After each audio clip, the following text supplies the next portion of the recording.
Mesdames et messieurs, ravi de vous retrouver et bienvenue à cette nouvelle édition de notre programme L'Égypte à la une. Et commençons l'édition d'aujourd'hui du lundi 30 mai 2022 avec le président Abdel Fattah el-Sisi qui a reçu il y a quelques instants son homologue polonais Andrzej Duda au palais présidentiel de l'Ittihadiyya au Caire. Le président polonais Andrzej Duda est arrivé ce matin en Égypte pour une visite officielle de 3 jours. Une cérémonie d'accueil officielle a été organisée en l'honneur du président Duda. Une conférence de presse conjointe est prévue entre les deux leaders. Duda se rend en Égypte accompagné de son épouse Agatha Komhusser Duda pour s'entretenir avec le président Abdel Fattah el-Sisi et le premier ministre Mustafa Madbouli, en plus pour assister à un forum économique polono-égyptien. Selon Reuters, les pourparlers égypto-polonais porteront sur la guerre en Ukraine et la crise alimentaire qui en résulte. Des responsables ont déclaré qu'après son arrivée en Égypte, Duda prévoyait de rencontrer la communauté polonaise au Caire. De son côté, Peter Schweck, assistant du président polonais, a expliqué que les discussions avec de hauts responsables égyptiens porteront notamment sur la crise alimentaire. Le président Abdel Fattah el-Sisi a souligné que le secteur de la jeunesse constitue une dimension fondamentale pour la sécurité nationale des pays. Le chef de l'État a tenu ses propos lors de sa rencontre samedi avec les ministres arabes de la jeunesse et des sports en présence de leur homologue égyptien Achraf Sobhi. Fattah el-Sisi a reçu samedi les ministres arabes de la jeunesse et des sports en présence de leur homologue égyptien Achraf Sobhi. Le chef de l'État a souligné que le secteur de la jeunesse constitue une dimension fondamentale pour la sécurité nationale des pays et qu'il y avait une importance majeure de développer une compréhension et une prise de conscience véritable pour les jeunes de sorte à renforcer la stabilité, la sécurité et la paix et à fournir les facteurs de progrès et de réussite. Le président a également souligné l'importance de l'engagement de la jeunesse arabe dans la transformation numérique, la programmation et les progrès technologiques rapides qui ont un impact sur l'avenir des opportunités d'emploi et donc l'importance d'aider les jeunes à suivre le rythme des développements dans ce domaine. Le président a fait référence aux universités technologiques modernes récemment créées à cet effet en Égypte. Le président a en outre souligné l'importance de protéger la jeunesse arabe des idéologies extrémistes qui sapent les fondements de la stabilité et la sécurité des États arabes.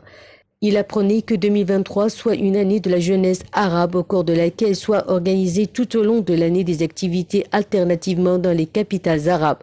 Le président el-Sisi a appelé à étudier la possibilité de créer une union de la jeunesse arabe considérée comme un pont et une plateforme contribuant à maximiser l'interaction régulièrement entre les jeunes arabes.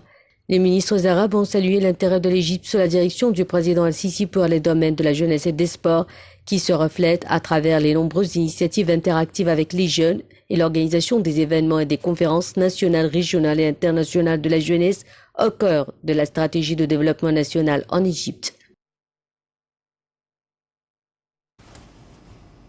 Le président Abdel Fattah el-Sisi a souligné que le nouveau réseau de trains électriques express raffermit la coopération productive entre l'Égypte et l'Allemagne en matière d'infrastructure. Le chef de l'État a tenu ses propos en recevant samedi dernier le président directeur général PDG de l'entreprise allemande Siemens, Roland Busk, en présence du ministre des Transports, Kemal et Loisirs, de l'ambassadeur d'Allemagne au Caire, Frank Hartmann, et de responsables concernés. Lors de la réunion a été signé un contrat entre le groupe allemand Siemens dans le cadre d'un consortium regroupant les deux entreprises égyptiennes Orascom et l'Arab Constructors visant à mettre sur pied un mécanisme intégré pour le fonctionnement en Égypte des trains électriques express dont la longueur totale est d'environ 2000 km. Le président des Émirats arabes unis, Cheikh Mohammed bin Zayed Al Nahyan, a reçu samedi le premier ministre Mustafa Madbouli et le premier ministre jordanien Béchir El Khashouneb. Cheikh Mohammed bin Zayed a souligné la volonté des Émirats arabes unis de renforcer les relations avec l'Égypte et la Jordanie. Dalia Karam nous donne plus de détails.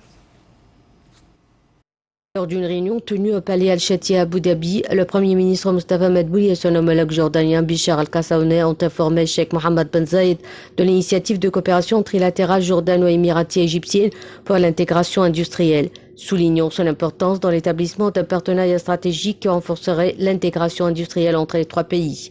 Sheikh Mohammed Ben Zayed a souligné la volonté des Émirats arabes unis de renforcer leurs relations avec l'Égypte et la Jordanie, notamment pour ouvrir de plus larges perspectives de coopération au service des intérêts des trois pays et de leur peuple. Au cours de leur rencontre, M. Madbouli a transmis les salutations du président Assisi au président émirati et son souci de renforcer les relations historiques bilatérales dans divers domaines. M. Madbouli a attiré l'attention sur l'importance de l'initiative de coopération égypto-émirati-jordanienne pour l'intégration industrielle, véritable traduction des résultats des réunions en cours qui ont réuni le président Abdel Fattah al-Sisi, le roi Abdallah II de Jordanie avec le cheikh Mohammed Ben Zayed. Il a également souligné les niveaux avancés de coordination et de travail intégrés avec la Jordanie et les Émirats arabes unis à différents niveaux, en particulier dans les domaines politiques et économiques. Le Premier ministre a souligné la profondeur des relations stratégiques qui unissent les Émirats arabes unis et l'Égypte, soulignant les moyens de les soutenir et de les renforcer dans divers domaines pour servir les intérêts des deux pays et de leur peuple. Sheikh Mohammed Ben Zayed a lui transmis ses salutations et ses meilleurs vœux au président Assisi, mettant l'accent sur les solides relations stratégiques qui unissent les deux pays frères, soulignant le niveau très avancé de la coopération bilatérale dans tous les domaines. Il a souligné l'importance d'accélérer les étapes pratiques vers la mise en œuvre des projets de l'initiative afin de servir au mieux les trois pays et les générations futures. Sheikh Mohammed Ben Zayed a mis l'accent sur l'importance du renforcement des relations trilatérales et le maintien de la consultation et de la coordination entre les trois pays sur diverses questions arabes, régionales et internationales.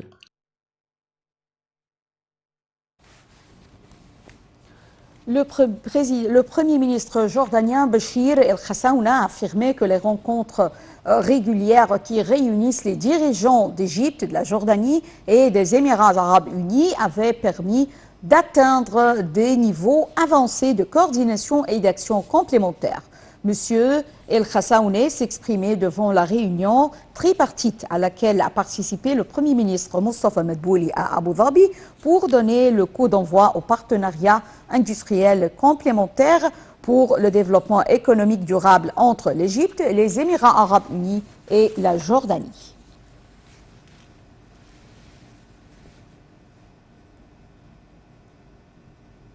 Le Premier ministre Mustafa Madbouli, accompagné d'une délégation de haut niveau, est arrivé samedi dernier à Abu Dhabi où il a rencontré le chef de trois entreprises émiraties investissant sur les marchés étrangers dans différents secteurs aux Émirats. La visite du chef du gouvernement aux Émirats vise à établir un partenariat industriel entre l'Égypte, les Émirats arabes unis et la Jordanie.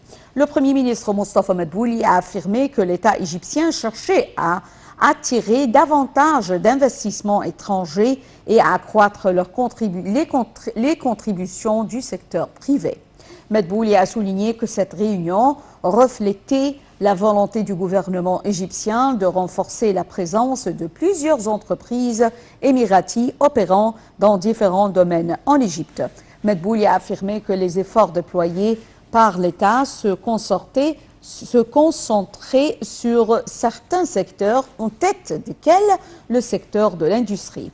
Il a également ajouté que sa visite aux Émirats arabes unis visait à établir une stratégie tripartite réunissant l'Égypte, les Émirats arabes unis et la Jordanie afin de réaliser l'intégration dans le domaine de l'industrie.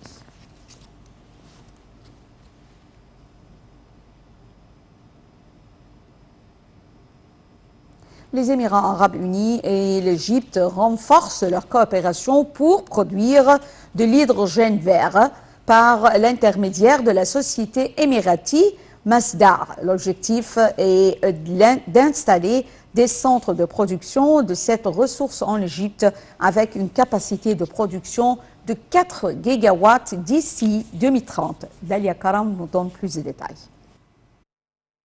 Les Émirats arabes unis viennent de signer un accord historique avec l'Égypte dans le domaine des énergies renouvelables. Les deux nations ont l'intention de se lancer dans la production d'hydrogène vert, l'une des ressources les plus propres et les plus sûres pour la planète et qui vise à offrir plusieurs alternatives pour améliorer la situation environnementale. Ainsi, deux protocoles d'accord ont été paraphés pour rendre ce nouveau projet viable. Un certain nombre d'organisations égyptiennes spécialisées dans le secteur seront impliquées. L'objectif est d'installer plusieurs usines d'hydrogène vert en Égypte. Ceux-ci seront principalement situés sur la côte méditerranéenne et d'autres dans la zone économique près du canal de Suez. Il convient de noter que la signature du document est soutenue par le gouvernement égyptien qui a montré son plein soutien à la mise en œuvre de cette idée. Le projet sera opérationnel à partir de 2026 et produira environ 100 000 tonnes de méthanol. En outre, les usines d'électrolyse produiront 2,3 millions de tonnes d'ammoniac vert qui seront directement destinées à l'exportation et à l'alimentation des industries égyptiennes. L'Égypte a été choisie par les Émirats comme le lieu idéal pour la création d'hydrogène vert en raison des ressources qu'elle offre. Le pays est riche en heures d'ensoleillement et en vent, de sorte que la mise en œuvre de projets énergétiques est l'une des questions les plus florissantes dans la région. De plus, le coût de leur production en Égypte est très bon marché et il est très compétitif sur le marché mondial de l'énergie. Le pays est également en train de devenir l'un des principaux concurrents directs dans la production d'hydrogène vert. Il s'agit d'une excellente occasion d'améliorer l'exportation de produits et d'inciter ainsi les entreprises internationales à investir dans de tels projets dans la région. Début avril, le président Abdel Fattah al-Sisi avait exhorté le gouvernement à fournir plus d'efforts pour développer le potentiel en énergie verte du pays et accélérer la transition énergétique. Le Premier ministre Mostafa Madbouli a souligné à ce propos que l'État s'efforçait d'encourager les investissements dans les projets d'énergie verte en raison du potentiel du pays à devenir un important pôle pivot et régional dans un secteur qu'il qualifie de vital. 7 milliards de dollars, volume des investissements émiratis dans le secteur agricole égyptien.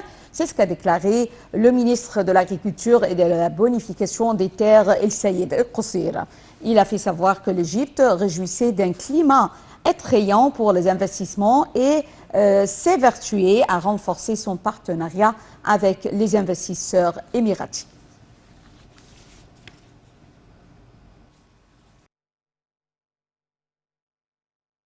Du semi-marathon du Caire s'est déroulé vendredi sur un parcours de 21 km avec la participation d'environ 7000 personnes. Voyons ensemble.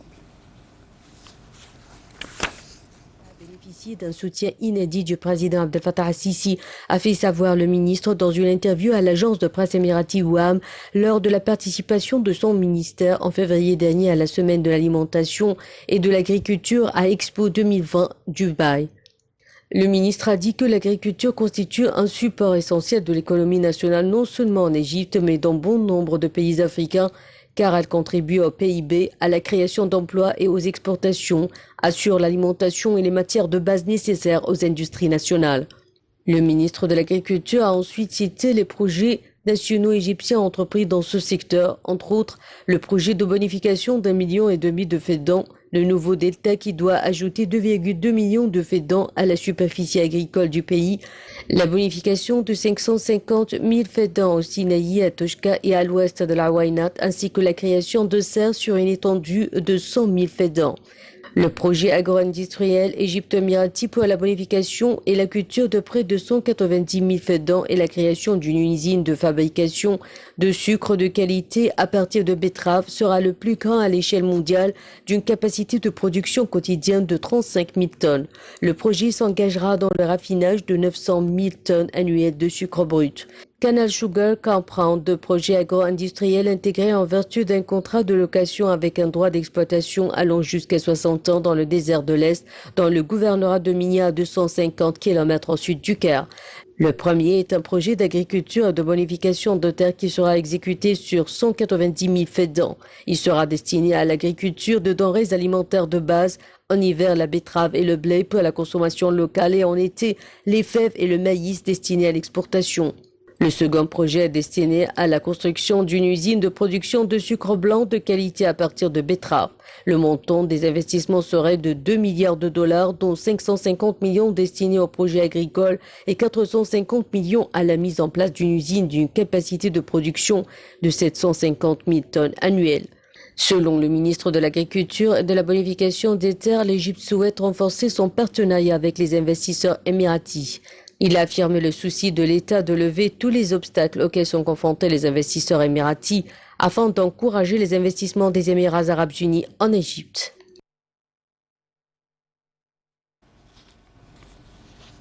C'était donc les 7 milliards de dollars volume des investissements émiratis dans le secteur agricole égyptien. Et passons à la 9e édition du semi-marathon du Caire qui s'est déroulé vendredi dernier sur un parcours de 21 km et avec la participation d'environ 7000 personnes. Environ 7000 personnes ont participé vendredi à la 9e édition du semi-marathon du Caire sur un parcours de 21 km. Une course présentée comme la répétition du marathon international prévu l'année prochaine dans la capitale égyptienne. Amr Mansiko, organisateur président de la société iEvents, a déclaré que cette course est le début de la coopération. L'objectif est de faire du marathon du Caire un marathon international. Cette course est le début d'une coopération. L'objectif est de faire du marathon du Caire un marathon international. Cela signifie qu'il faut fermer les rues et communiquer avec le ministère de la Jeunesse et des Sports et le ministère de l'Intérieur pour faire de cette occasion une répétition de l'événement à venir. Cela signifie qu'il faut fermer la rue et communiquer avec le ministère de la Jeunesse et des Sports et le ministère de l'Intérieur pour faire de cette occasion une répétition de l'événement à venir. Outre son enjeu sportif, l'initiative visait aussi à aider les habitants de la capitale égyptienne à pratiquer le sport dont les bienfaits sont plus à démontrer pour le corps humain. Voilà Fathallah, une participante, explique qu'elle fait partie des gens dont le travail leur donne beaucoup de stress. Alors on évacue cette pression en faisant de l'exercice. Je fais partie des gens dont le travail est stressant, alors nous évacuons cette pression en faisant de l'exercice. Et la course à pied réduit particulièrement le stress et aide à maintenir la stabilité émotionnelle. La course à pied permet également de mieux penser et aide à la méditation. Elle nous aide à nous maîtriser en général et améliore notre santé mentale. Et la course à pied réduit particulièrement le stress et aide à maintenir la stabilité émotionnelle. La course à pied permet également de mieux penser et aide à la méditation. Elle nous aide à nous maîtriser en général et améliore notre santé mentale, affirme Wala. Sensibiliser les populations aux solutions à la dépression était justement l'un des objectifs de la course.